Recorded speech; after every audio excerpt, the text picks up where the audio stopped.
ពេងបានឃើញខ្យល់បក់មកពីខាងលើលីវដាពេងទីបំផុតអ្នកបានជួបដៃគូរបស់អ្នកហើយចូលយើងមើលអ្វីដែលអ្នកធ្វើល្អហើយមិនបានឈប់នៅក្នុងទឹកទេគាត់លោតចូលទៅក្នុងទឹកហាត្រឹមត្រូវណាស់យ៉ាមីឥឡូវជារបស់ខ្ញុំហើយហាហើ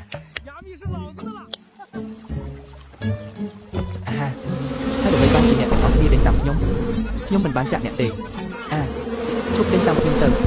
ជួយផងលោកយ៉ាងតែឆេងដែលបានវីកំទេចសម្បុកឃុំជន់ពៀនោះគាត់មិនអាចទ្រាំមើលយើងធ្វើបានល្អទេខ្ញុំត្រូវតែអរគុណគាត់លើកនេះអរគុណគាត់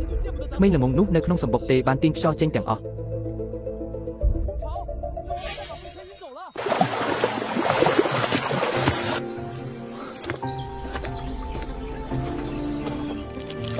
អាវ៉ាងរក្សាបានពាក់កណ្ដាលហើយអ្វីបានជាបងប្រុសដេពឹងចាក់ចេញពីវិញខនជិបដិវត្តអាចបន្តនៅឆ្នាំក្រោយដើរចុះពីលើភ្នំលើ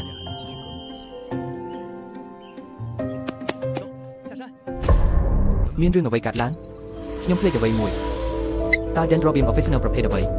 Dendrobium ញោមព្រៃតើពួកវាមិនត្រូវបានលក់នៅក្នុងហាងលក់អស្ចារ្យទាំងអស់ទេទាំងនោះត្រូវបានដាំដុះដោយសិប្បនិម្មិតដាំព្រៃដុះតែលើច្រាំងថ្មចោតនៅលើភ្នំជ្រៅប៉ុណ្ណោះអ្នកស្ទើរតែមិនអាចរកវាឃើញនៅលើទីផ្សារទេរុក្ខជាតិនេះត្រូវតែមានអាយុយ៉ាងហោចណាស់10ឆ្នាំទើបមានគុណភាពនេះតើវាអាចលក់បានប៉ុន្មានយ៉ាងហោចណាស់ 8000 ក្នុង1គីឡូក្រាមតើតំបន់នេះនឹងមានទម្ងន់ប៉ុន្មានគីឡូក្រាមអ្នកដឹងតែបន្ទាប់ពីអ្នកដកវាចេញតើយើងកំពុងរងចាំអ្វី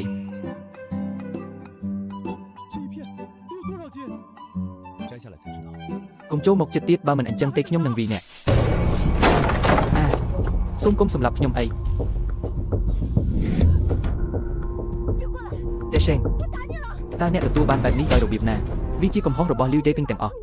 ហើយអ្វីបានជាអ្នកបង្កបញ្ហាតើអ្នកចង់មានន័យថាខ្ញុំកំពុងយុះញង់ខ្យល់មែនទេខ្ញុំគ្រាន់តែមិនអាចទ្រាំទ្រនឹងគាត់បានលោកលីវដេពីងរកចំណូលបានកាន់តែច្រើនឡើងរាល់ពេលដែលគាត់ចូលទៅក្នុងភ្នំដើមស្រោពណ៌សាច់ចុងក្រោយត្រូវបានលក់ក្នុងតម្លៃ$50,000លើកនេះពួកគេបានរកឃើញស្រោមដៃថ្មីម្ដងទៀតដោយផ្អែកលើមូលដ្ឋានអ្វីគាត់លីវដាពេងគឺជាមនុស្សម្នាក់ដែលបានលក់ផ្ទះដូនតារបស់គាត់ដើម្បីបង់ថ្លៃព្យាបាលហើយអ្វីបានជាអ្នករកចំណូលបានច្រើនជាងខ្ញុំលីវដេពេងចាំមើលសិនទៅតើអ្នកគិតថាទំនិញរបស់អ្នកអាចលក់បានទេកន្លែងនេះក៏មិនទទួលយកដែរយើងបានទៅទស្សនា5កន្លែងរួចហើយវាមិនមែនថាពួកគេមិនដឹងថាអ្វីល្អសម្រាប់ពួកគេនោះទេមាននរណាម្នាក់ធ្វើអ្វីមិនសមហេតុផលតើអ្នកណាជាអ្នកនៅពីក្រោយរឿងនេះលោកលីមិននៅក្នុងប្រទេសទេកប៉ាល់នេះទំនងជាមិនអាចឆ្លងកាត់បានទេដូច្នេះតើយើងធ្វើអ្វីកាហ៊ីប៊ីស្គូនិង Dendrobium ច្រើនណាស់មិនអាចរក្សាទុកបានទេឬប្រហែលជាយើងគួរតែសួរមិត្តភក្តិផ្សេងទៀតរបស់លោកលីអាហារនោះមិនមែនជារ៉ុបទេហើយអ្វីខ្ញុំមិនអាចលក់ទំនិញរបស់ខ្ញុំបានតើអ្នកជានរណាការពាក់ឆ្នាំងលើក្បាលធ្វើឲ្យអ្នកមើលទៅដូចជាម៉ាមីអ្នកមើលមិនឃើញទេនេះជាប្អូនប្រុសរបស់អ្នកឈ្មោះ Desheng ហើយអ្វីខ្ញុំមិនស្គាល់អ្នកបងប្រុស Desheng លោក Yang Desheng ថងរបស់ខ្លែងមិនទាន់ជាសះស្បើយនៅឡើយទេវាជាអ្នកហើយហាតើខ្ញុំកំពុងនិយាយអំពីអ្នកណាពួកគេទាំងអស់គ្នាបានមករកអ្នកប្រពន្ធរបស់អ្នកបានរំអ្នកបែបនេះសម្រាប់អ្នកស្រមកសើចដាក់យើងសើចឲ្យអស់ពីសមត្ថភាពខ្ញុំឆ្ងល់ថាអ្នកអាចលក់គំនរទំនិញនោះទៅអ្នកណាបានបើគ្មានអ្នកណាយកវាទេទុកយ៉ាមីឡង់សិតទៅហាដាពេងកំពុងនិយាយការពិតគ្មានអ្នកណាម្នាក់នៅក្នុងក្រុងនឹងទិញទំនិញរបស់យើងទេតើយើងគួរធ្វើអ្វីនៅពេលនោះគុំសង្កាត់មិនទទួលយកទេទៅក្រុងទៅស្រាលល្អមិនត្រូវការគុំឈើទេពន្លក Dendrobium office នៅព្រៃមនុស្សដែលមានការវិនិច្ឆ័យល្អនឹងមិនទុកឲ្យវារលួយនៅក្នុងដៃរបស់ពួកគេឡើយពន្លកទឹកឃ្មុំព្រៃមានគុណភាពល្អ4000ក្នុងមួយកំប៉ុង5000យួនក្នុងមួយជៀនសម្រាប់ Dendrobium office នៅចៅហ្វាយតម្លៃនោះខុសហើយតម្លៃសាកល្បងសម្រាប់ដើម Dendrobium office នៅព្រៃ8000ទឹកឃ្មុំមួយកំប៉ុងមានតម្លៃយ៉ាងហោចណាស់5000រៀលយួនត្រូវបានដាក់សម្ពាធឲ្យទទួលយកតម្លៃទាបជាងនៅក្នុងស្រុកយួនសានមុនពេលមកដល់ទីក្រុងតម្លៃរបស់អ្នកបងប្រុសតូចទីក្រុងនេះក៏ជាកន្លែងសម្រាប់ធ្វើអាជីវកម្មផងដែរការចំណាយលើហាងគឺថ្លៃណាស់ហើយថ្លៃពលកម្មក៏ដូចគ្នាដែរអស់នឹងស្រុកទម្ងន់ប្រសិនបើរក្សាទុកយូរពេក4000និង5000គឺជាតម្លៃខ្ពស់បំផុតដែលខ្ញុំអាចដល់ជូនបានបើខ្ញុំគ្មានកម្លាំងទេអ្នកកំពុងនិយាយអំពីលីជីមីងលោកលេខខៃមីងដែលបើកអាជីវកម្មអស្ចារ្យបុរាណមួយក្នុងទីក្រុងនោះហើយជាគាត់យើងបានសហការជាមួយគាត់ច្រើនដងហើយតើអ្នកស្គាល់លោកម្ចាស់លីទេគាត់បាននិយាយថាគាត់បានស្គាល់ផ្សិតខ្មៅស្តាំងពីដំបូងខ្ញុំស្គាល់លោកលីអស់រយៈពេលជាច្រើនឆ្នាំមកហើយឆ្នាំដំបូងរបស់ខ្ញុំនៅក្នុងឧស្សាហកម្មនេះខ្ញុំត្រូវបានគេបោកប្រាស់ចេញពីទំនិញមួយបាច់ខ្សែសង្វាក់ហិរញ្ញពទានបានបែកបាក់លោកលីគឺជាអ្នកដែលបានរៀបចំឲ្យខ្ញុំទទួលបានការ Cordyceps មួយបាច់ពួកគេស្ទើរតែមិនអាចឆ្លងកាត់វាបានបើអ្នកជាមិត្តរបស់គាត់នោះអ្នកក៏ជាមិត្តរបស់ខ្ញុំដែរ Dendrobium officinal ដែលមានគុណភាពខ្ពស់បំផុតខ្ញុំបានទិញវាក្នុងតម្លៃទីផ្សារ8000ក្នុងមួយជៀនមិនមែនតិចជាងមួយកាក់ទេទោះយ៉ាងណាក៏ដោយខ្ញុំមិនត្រូវការក្របទេហាងរបស់ខ្ញុំភាគច្រើនលក់ដុំអស្ចារ្យបុរាណចិនផលិតផលទឹកឃ្មុំមិនមានទីផ្សារទេប៉ុន្តែខ្ញុំនឹងចៅចាស់មកពីសានហ្វេនតាងបានស្គាល់គ្នាអស់រយៈពេល20ឆ្នាំហើយពួកគេមានជំនាញក្នុងការទិញផលិតផលភ្នំលំដាប់ខ្ពស់ផ្សិតត្រសក់កន្ទុយតោនិងផ្សិតសក់តោកាន់តែថ្លៃកាន់តែល្អយកនាមបានរបស់ខ្ញុំហើយនិយាយឈ្មោះខ្ញុំថាឡើយជេងការទិញក្នុងតម្លៃទីផ្សារនឹងមិនកាត់ប្រាក់មួយកាក់មួយសេនពីការទូទាត់របស់អ្នកឡើយអរគុណលោកជេងបើលោកមិនចាំបាច់អរគុណខ្ញុំទេអរគុណលោកលីយុវជនទាំងឡាយកំពុងប្រញាប់ប្រញាល់ចូលទៅក្នុងភ្នំដែលមានអបឈ្មោះចៅហ្វាយលីមកពីដាពេងមានប្រយោជន៍ពេកហើយពេលលើឈ្មោះលេខខៃមីងថៅកែយ៉េងអាកប្បកិរិយារបស់ពួកគេបានផ្លាស់ប្ដូរទាំងស្រុងលោកលីមានចរិតល្អមនុស្សជាច្រើនត្រូវបានជួយសានហ្វេនតាងមានទីតាំងស្ថិតនៅភាគខាងកើតនៃទីក្រុង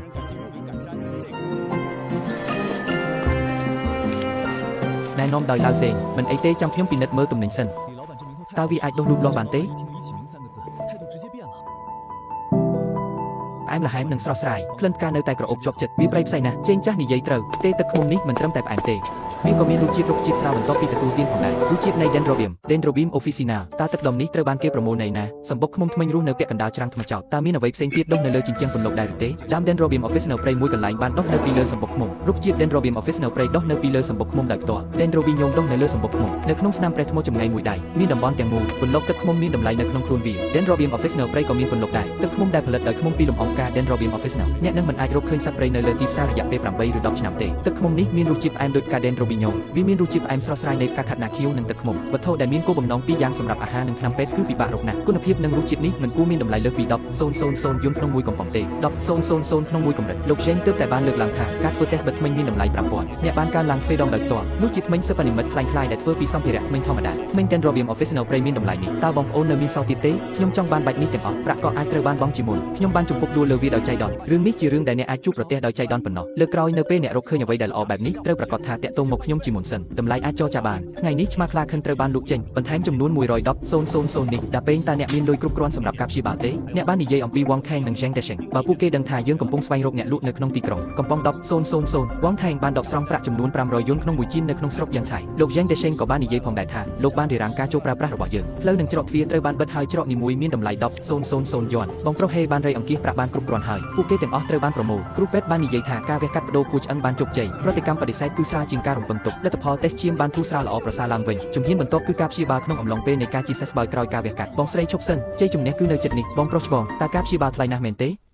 ខ្ញុំបានសន្សំប្រាក់រួចហើយបងប្រុសច្បងតើអ្នកបានលុយច្រើនម្លេះមកពីណាអ្នកមិនបានធ្វើអ្វីខុសច្បាប់ទេមែនទេតើបងប្រុសរបស់អ្នកជាមនុស្សបែបនោះទេតើលុយនោះបានមកពីណាចូលទៅក្នុងភ្នំខ្ញុំមានសំណាងណាស់ដែលបានរកឃើញម្ហូបភ្នំដ៏មានតម្លៃមួយចំនួនជួបភ្នំអបអ្វីបងស្រីទន្លេតូចអ្នកមិនបានឃើញទេថាយើងអស្ចារ្យប៉ុណ្ណាជាការពិតណាស់មូលហេតុចម្បងគឺថាបងប្រុសដេពេញគឺអស្ចារ្យណាស់យើងជីក្រោបសិទ្ធត្បូងថ្មពណ៌ហើយក៏ស្វែងរកវានៅលើច្រាំងថ្មចោតផងដែរខ្ញុំពិតជាបានរកឃើញរឿងល្អជាច្រើនប៉ុន្តែប៉ាមកពី Fog Ridge បានចូលទៅក្នុង Fog Ridge ហើយមិនដែលចេញមកទេប៉ារបស់ Cheo គឺជាប៉ាម្នាក់ខ្ញុំជាខ្ញុំហើយខ្ញុំដឹងពីកន្លែងរបស់ខ្ញុំនឹងមិនទទួលយកហានិភ័យដែលមិនចាំបាច់គ្រាន់តែផ្ដោតលើការធ្វើឲ្យប្រសើរឡើងសូមថែរក្សាសុខភាពរបស់អ្នកឲ្យបានល្អអ្នកមិនចាំបាច់បារម្ភពីអ្វីផ្សេងទៀតទេខ្ញុំនឹងមានអារម្មណ៍ស្រួលខ្លួនពេលដែលអ្នកធូរស្រាលប្រសិនបើអ្នកមិនសហការជាមួយការព្យាបាលលុយរបស់ខ្ញុំត្រូវបានខ្ជះខ្ជាយគាត់តូចកុំបារម្ភអីគាត់ឆ្លាតជាងស្វាសូម្បីតែឃ្មុំក៏មិនអាចលាក់បាំងបានដែរគាត់គ្រប់ដណ្ដប់តែអ្នកដែលខ្វាក់ភ្នែកប៉ុណ្ណោះហេអ្នកទាំងអស់គ្នាធ្លាប់ឬទេអ្វីដែលខ្ញុំបានឬលោកលីវដេពេញគឺជាអ្នកដែលបានលូកផ្ទះឈើរបស់ឪពុកគាត់បានបង្ហោះថ្មីនេះតើគាត់មិនបានចូលទៅក្នុងភ្នំដើម្បីបបាញ់ហើយស្វែងរកអ្វីមួយទេទៅភ្នំការដេញតាមភ្នំអាចផ្ដល់ផ្លែផ្សិតខ្មៅអាចបើកឡានចេញពីច្រាំងថ្មចោតដើម្បីស្វែងរកអាចបណ្ដេញ Dendrobium officinale ចេញបានគាត់មិនមែនជាអសរជនសំខាន់នៅលើផែនទីនោះទេសូមគិតអំពីកន្លែងដែលរបស់ទាំងនេះមកពីណាអ្នកចង់មានន័យថាតំបន់ជុំវិញភូមិឈីងយ៉ាមានរង្វង់មូលរាប់សិបម៉ៃមែនទេ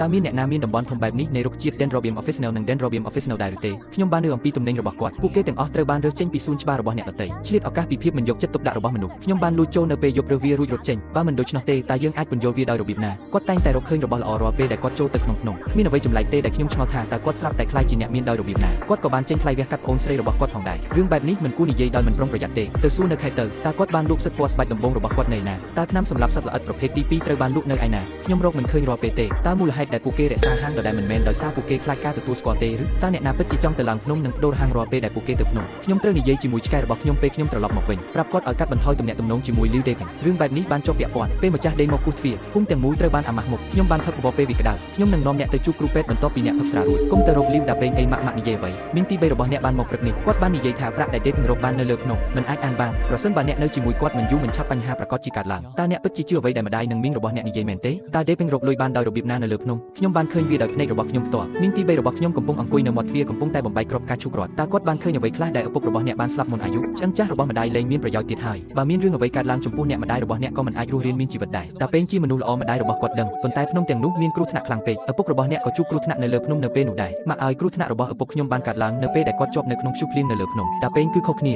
យើងបានចេញមកដោយសុវត្ថិភាពរាល់ពេលដែលយើងចូលទៅក្នុងភ្នំម៉ាក់តាំងពីកុមារភាពរហូតដល់ពេញវ័យអ្នកភូមិបានធ្វើបាបគ្រួសារយើងដោយសារយើងក្រីក្រមានតែដេពេងទេដែលសុខចិត្តនាំខ្ញុំទៅជាមួយប្រាក់នេះត្រូវបានរកបានដោយស្មោះត្រង់តើពេងខ្ញុំត្រូវការជំនួយពីអ្នកជាមួយអ្វីមួយអ្នកនិយាយនាំខ្ញុំចូលទៅខាងក្នុងម្ដងចូលមកខាងក្នុងព្រះច័ន្ទខៀវតើអ្នកមិនបានចូលទៅក្នុងទីនោះទេកាលពីលើកមុនអ្នកត្រូវបាន ដឹកនាំទៅកាន់បរិវេណខាងក្រៅហើយបន្ទាប់មកចូលទៅខាងក្នុងបន្ថែមទៀតខ្ញុំមិនមានសមត្ថភាពបែបនោះទេលោកគ្រូរបស់ខ្ញុំមានប្អូនថ្លៃប្រុសម្នាក់លោកក៏ជាគ្រូពេទ្យជនជាតិម៉ៅកាពីនៅក្មេងផងដែរខ្ញុំស្រាប់តែធ្លាក់ខ្លួនឈឺកាលពី2 ខែមុនដំបូងឡើយខ្ញុំគ្រាន់តែមានអារម្មណ៍ថាខ្សោយពេញខ្លួនក្រោយមកស្នាមក្រហមចាស់ចាប់ផ្ដើមលេចឡើងនៅលើស្បែករបស់គាត់វាដើរចុះក្រោមជាបំណាស់ម្ចាស់របស់ខ្ញុំបានសាកល្បងវិធីព្យាបាលផ្សេងគ្នាជាង10មុខលើគាត់ទាំងអស់មិនត្រឹមត្រូវកាលពីខែមុនលោកគ្រូរបស់ខ្ញុំបានស្វែងរកសៀវភៅបុរាណទាំងអស់អំពីអស្ចារ្យបុរាណម៉ៅមូលហេតុនៃជំងឺត្រូវបានរកឃើញនៅក្នុងសៀវភៅសរសេរដោយដៃគាត់ត្រូវបានថាបដោយអ្វីមួយហៅថាអរិយលើផែនដីតើអរិយផែនដីជាអ្វីជ្រៅនៅក្នុងសរសៃណាធម្មពលត្រជាក់យិនដែលបង្កើតឡើងនៅពេលដែលធម្មពលរបស់ផែនដីមិនមានសណ្ដាប់ធ្នាប់សៀវភៅបុរាណក៏ត្រាថានៅពេលដែលវិញ្ញាណអាក្រក់ចូលទៅក្នុងរាងកាយមនុស្សម្នាក់ត្រូវតែសម្អាតស្បែកនិងសាច់ជាមុនសិនញ៉ាំគួរឆ្អឹងម្ដងទៀតចៅហ្វាយបានសាកល្បងថ្នាំគ្រប់មុខដែលគាត់អាចធ្វើបានជាចុងក្រោយនៅលើបំណែកនៃរមូរមួយដំណោះស្រាយតែមួយគត់ត្រូវបានរកឃើញ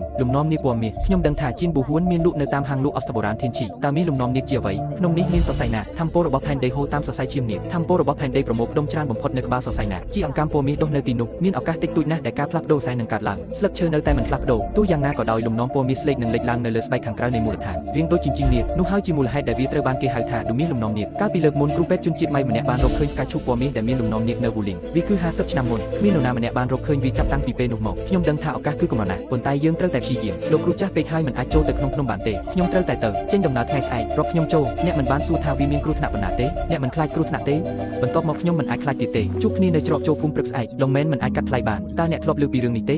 ប៉ុន្តែឪពុកខ្ញុំបានរៀបរាប់អំពីសរសៃនាគនិងក្បាលនាគនៅក្នុងមាឃលាសំណាងទាំង7របស់គាត់តើកន្លែងនោះងាយស្រួលរកទេអ្នកនឹងដឹងតែពេលអ្នកទៅដល់ភ្នំ